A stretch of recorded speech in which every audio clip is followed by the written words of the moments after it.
Hi, I'm Steve Clave, project leader at the Modok National Wildlife Refuge in Alturas, California. Welcome to the Region 8 Roundup.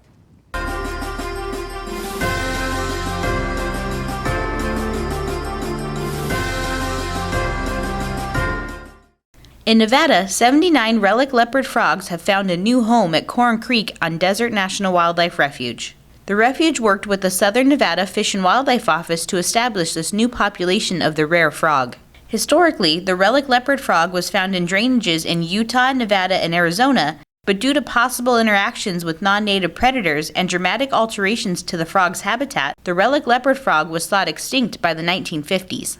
That was until the 1990s when the species was discovered in 8 springs in Nevada. Since then, the Southern Nevada Fish and Wildlife Office has been working with state and local partners to develop additional refuge populations of the frog and to improve its habitat in Nevada and Arizona.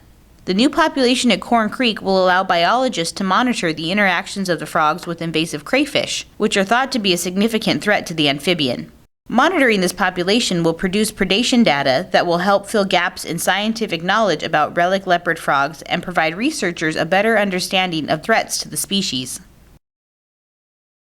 To Modok National Wildlife Refuge, where staff hosted an annual spring field trip for local students. Since 2003, the refuge's environmental education program has brought about 500 students, preschool through 5th grade, to the refuge to explore and learn about conservation each year. The program theme varies from year to year to give students multiple opportunities to learn about science. In past years, themes have included the 50th anniversary of the Wilderness Act, and staff have even created a dinosaur dig for students interested in fossils. This year focused around pollinators, and students were treated to 3 activities about pollination where they made paper butterflies, observed birds, and talked with a local beekeeper. By the time students enter the 5th grade, most of them have been to the refuge 5 or 6 times, and many often return during the summer with their parents to learn more.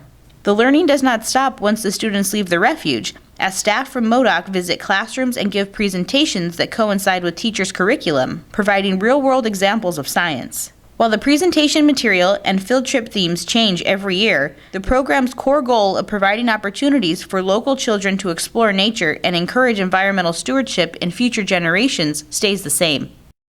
At the San Francisco Bay National Wildlife Refuge Complex, an art exhibit and reception known as Literati is merging environmental awareness and social media. Created by Jeff Kirshner, the project allows users of the social media app Instagram to photograph litter using the hashtag Literati to create a global database of trash.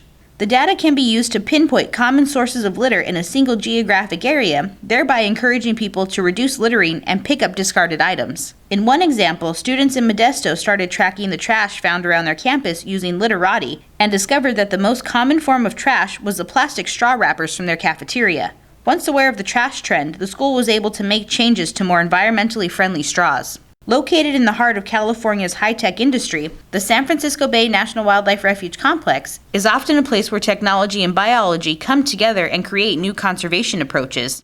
The refuge complex hopes to gather data on the litter found on its refuges and increase public awareness of where litter ends up and the dangers the discarded trash poses to wildlife and their habitat. In regional news, the Geographic Information Services team, along with the U.S. Geological Survey and the Conservation Biology Institute, have developed a web mapping gateway that allows anyone to create custom maps, drawings, and graphs using geographic data. The web-based mapping tool is easy to use and enables those with little or no GIS skills to create visuals based on specific geographies, topics, or projects. This new interactive site allows users to combine their own data or research with other reliable conservation data sources. It can also ensure long-term preservation, storage, and discovery of your data, helping to build a large conservation framework, making it easier to adapt local conservation activities to larger landscape-level resources, including landscape conservation cooperatives. This new mapping tool can create map products for websites, reports, visual presentations, and provides media outlets with easy-to-understand visuals. This new tool can aid both service staff and others with decision-making by allowing users to create custom maps that can track everything from species occurrence of an invasive plant to sea level rise and climate change. The content on this site is dynamic and will be expanding and updating on a regular basis. For more information on the Web Mapping Gateway, please visit the address on your screen.